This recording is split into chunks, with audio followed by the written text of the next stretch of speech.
English grammar exercise video. देखिए इस particular video में पूरे 25 क्वेश्चंस मैं आपको सॉल्व कराऊंगा जो इंग्लिश ग्रामर पर आधारित है और इस टाइप के क्वेश्चंस आपको स्पोकन में और आपके एग्जाम के लिए दोनों ही जगह हेल्पफुल हो जाएंगे दोस्तों। मेरा नाम है संदीप केसरवानी और आप देख रहे हैं Sandeep Kesarwani English YouTube channel और उसमें प्रैक्टिस कर रहे हैं आप मेरे साथ इंग्लिश ग्रामर एक्सरसाइज। आइए दोस्तों, सबसे पहला प्रश्न है नीदर ऑफ द डॉग्स। जब कभी भी आपका सेंटेंस ऐसे शुरू होता है, नीदर ऑफ से शुरू हो या ईदर ऑफ से शुरू हो, तो आपकी वर्ब हमेशा सिंगुलर होती है। तो नीदर ऑफ द डॉग्स में नीदर सिंगुलर है तो आपकी वर्ब सिंगुलर हो जाएगी। वॉज करेक्ट हुआ, एंड ओवर यहाँ पे रॉन्ग हो जाएगा। सेकंड है either of the options. Same चीज यहाँ पर भी आपका वही लागू होगा, जैसे नीदर ऑफ द डॉग्स वैसे either of the options. So either singular है तो verb main of singular form में एस लगाती है, इसलिए सीम्स हो जाएगा और यहाँ पे ये सीम रॉन्ग हो जाएगा। Right, neither of the dogs was barking, either of the options seems acceptable to me. तीसरा क्वेश्चन है एवरी वन। अगर किसी भी शब्द के साथ एवरी या ईच लगता है, एवरी वन, एवरीबडी, एवरीथिंग, है ना, ईच वन, ईच बॉय, तो वो भी सिंगुलर माना जाता है हमेशा, इसलिए यहाँ पे भी सिंगुलर वाली वर्ब सिलेक्ट होगी। Everyone loves a good story. Someone, देखिए इसके साथ भी वन जुड़ा हुआ है। किसी भी वर्ड के साथ आप वन जोड़ते हैं, जैसे someone, anyone, no one, everyone, तो वो शब्द भी सिंगुलर होता है, इसलिए इसको भी सिंगुलर वर्ब चाहिए, प्लूरल वाली कैंसिल हो जाएगी। Someone was looking for you earlier.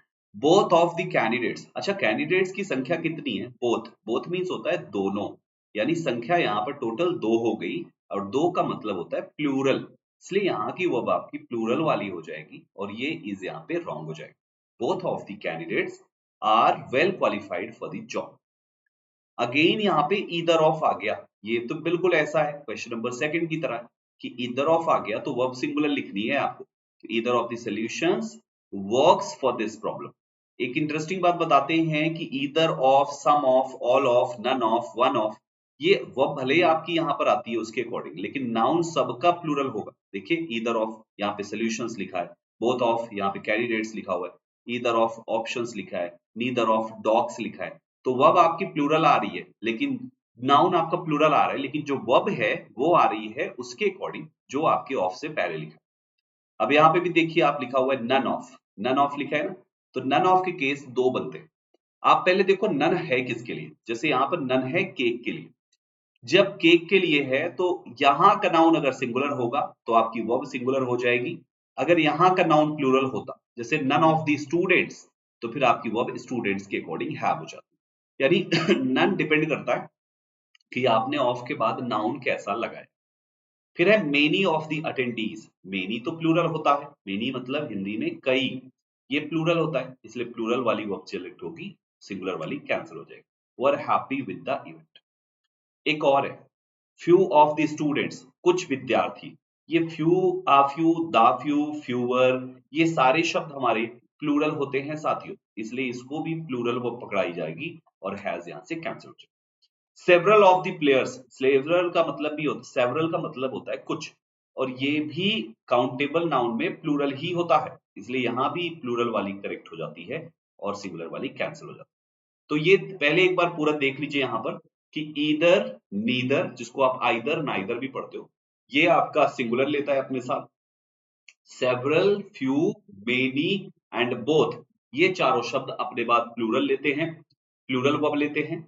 None depend करता है उसके साथ नाउन कैसा आया हुआ है, सिंगुलर नाउन है तो सिंगुलर लग जाएगी, प्लूरल नाउन है तो प्लूरल लग जाएगी। समवन, एवरीवन, समबडी, एनीबडी, ऐसे शब्दों के साथ भी सिंगुलर वर्ब लगाई जाती है। तो ये पहले पेज के 10 सवालों का कंक्लूजन निकला। Got it? फिर आते हैं सेकंड नंबर पेज पे। देखिए यहाँ पर एनीबडी लिखा हुआ है, सो एनीबडी, बडी भी तो सिंगुलर है, तो आपको याद रखना है एनीबडी, नोबडी, समबडी, एवरीबडी, ये बडी शब्द आता है ना तो सिंगुलर वो बात है, तो ये इज करेक्ट हो जाएगा, आर गलत है। Welcome to join the meeting. ऐसी एवरीथिंग है बच्चे, समथिंग, एनीथिंग, एवरीथिंग, नथिंग। आप ये सारे पॉइंट्स लिख लीजिएगा जो मैं बोल के बता रहा हूं, ये वाले भी सिंगुलर होते हैं, तो मेन वर्ब में एस लगता है तो वो सिंगुलर मानी जाती है, तो होना चाहिए everything seems to be in order.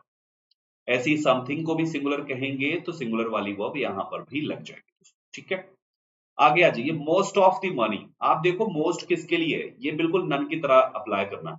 जैसे मोस्ट है अनकाउंटेबल नाउन मनी के लिए दोस्तों, अगर यहाँ पे मोस्ट ऑफ द पीपल होता तो प्लूरल होता, क्योंकि पीपल प्लूरल है। मोस्ट ऑफ द स्टूडेंट्स होता तो प्लूरल होता, मोस्ट ऑफ द टीचर्स होता तो प्लूरल होता। मोस्ट ऑफ द मनी है तो मनी अनकाउंटेबल सिंगुलर है तो आपकी वर्ब भी सिंगुलर हो जाएगी, है ना। Was spent on repairs. अगला, सम ऑफ द कुकीज, आपका काउंटेबल नाउन है ना, जब सम का यूज हो जाएगा प्लूरल के लिए ना तो आपको वर्ब भी प्लूरल लगानी पड़ेगी। और अगर सम का यूज हो जाता जैसे some of the water, uncountable noun singular के लिए, तो फिर वहां पे सिंगुलर वर्ब लगा। तो आप ध्यान से देखें, हमने यहाँ पर नन का यूज नन के लिए ऐसे किया, हमने सम के लिए ऐसे किया, और हम लोग मोस्ट के लिए भी ऐसा किया। ये तीन ऐसे शब्द अभी तक आए हैं जो अनकाउंटेबल के साथ सिंगुलर वर्ब लेते और काउंटेबल के साथ प्लूरल वर्ब लेते। अब यहाँ पे नन, बिल्कुल फिर से वही चीज आ गया। नन का यूज देखिए, फिर से इंफॉर्मेशन अनकाउंटेबल होता है तो सिंगुलर वर्ब आएगी, क्योंकि नन अनकाउंटेबल के लिए यूज किया गया है, ठीक है। ऑल का यूज, ऑल का भी यहाँ पे लिख लीजिए दोस्तों, ऑल भी अनकाउंटेबल के लिए होगा तो सिंगुलर होगा। जैसे ऑल ऑफ द मिल्क है तो ये सिंगुलर है क्योंकि मिल्क हमारा अनकाउंटेबल है। लेकिन अगर ये होता ऑल ऑफ द स्टूडेंट्स, है ना, या ऑल द स्टूडेंट्स, या all of the students, all of the teachers, all of the classes, ऐसे तो प्लूरल हो जाता, हैव बीन कंज्यूम्ड। आगे देखिए, a few of the members, a few तो प्लूरल होता है, प्लूरल वाली वर्ब लग जाएगी, सिंगुलर कैंसिल, इज मिसिंग का आरबीसी हो जाएगा। वन ऑफ द बुक्स, आप देखिए बुक्स की संख्या तो केवल वन है ना, तो वन तो सिंगुलर होता है, इसलिए सिंगुलर वर्ब लग जाएगी, आर कैंसिल हो जाएगी। Is missing from the shelf. Either of the answers, अभी ये भी कुछ देर पहले ईदर के बारे में बताया कि ईदर सिंगुलर होता है तो सिंगुलर वर्ब लग जाएगी, आर यहां पर भी कैंसिल हो जाएगी। बात समझ पा रहे हैं आप सभी लोग? 5 क्वेश्चंस और बचे हुए, इसको भी देखते जाइए। ये देखिए एनीबडी आ गया। अब एनीबडी बडी के लिए है दोस्तों, है ना, सिंगुलर होता है इसलिए सिंगुलर वाली वर्ब सेलेक्ट होगी। ये वर्ब में जब एस जुड़ता है तो सिंगुलर होती है। तो anybody knows the answer of this question. फिर है नन ऑफ द लाइट्स। अब नन का इस्तेमाल आपने लाइट्स के लिए किया, देखो ये लाइट्स प्लूरल है, जब ये प्लूरल हो गया तो नन प्लूरल हो जाएगा, तो यहाँ पे आर आएगा दोस्तों, ये इज कैंसिल हो जाएगा, आर ऑन। फिर आपने देखा each of the children, children के लिए ईच लगाया, तो मैंने क्या बोला, ईच और एवरी सब सिंगुलर होते हैं, इसलिए सिंगुलर वाली वर्ब लगा दीजिए, हैव यहाँ पे कैंसिल हो जाएगा। तो each of the children has a unique talent, ये आंसर हो जाएगा। One of my friends, one singular है तो सिंगुलर वर्ब लग जाएगी और यहां से ये कैंसिल हो जाएगा, यानी one of my friends is moving to another city. और ईच ऑफ द स्टूडेंट्स में अगेन ईच हमारा सिंगुलर है तो सिंगुलर वर्ब लग जाएगी, आर यहाँ पे कैंसिल हो जाएगी। Is responsible for completing their homework.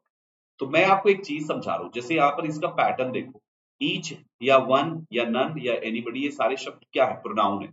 तो अगर कभी ऐसा हो जाए कि आप कोई प्रोनाउन या नाउन लिख रहे हो और फिर उसके बाद आपने ऑफ लिखा है और फिर उसके बाद आपने कोई नाउन या प्रोनाउन लिखा है, तो एक बात हमेशा ध्यान रखिएगा, जो आपकी वर्ब आएगी ना, वो ऑफ से पहले जो नाउन प्रोनाउन आपने लिखा है इसके अकॉर्डिंग आपको अपनी वर्ब लगानी। जैसे हमने यहाँ पर ईच ऑफ द स्टूडेंट्स में ईच के हिसाब से लगाया, वन ऑफ द स्टूडेंट्स में वन के हिसाब से लगाया, यहाँ पे ईच के हिसाब से लगाया, यहाँ पे नन के अकॉर्डिंग लगाया, मतलब आपका जो पहले लिखा है ना ऑफ से पहले, उसके हिसाब से आपको वर्ब लगनी है।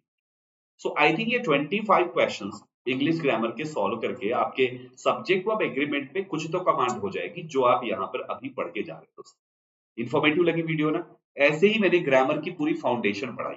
आप मेरे प्लेलिस्ट पे जाइए, संदीप केसरवानी इंग्लिश, इसी यूट्यूब चैनल की प्लेलिस्ट पे जाइए और पूरे टॉपिक वाइज आप हर टॉपिक पढ़कर सब टॉपिक पर 75 क्वेश्चन सॉल्व करना, आपकी इंग्लिश बहुत सुधर जाएगी दोस्तों। और आपको प्रैक्टिस के लिए फिर ग्रामर पे मैंने ई बुक्स भी निकाल दिए, 300 प्रश्न एग्जाम वाले, 26 रुपए की मात्र एक एक है, इसको भी खरीद के सॉल्व करना। बस ये सारी इंफॉर्मेशन आप तक पहुंच गई।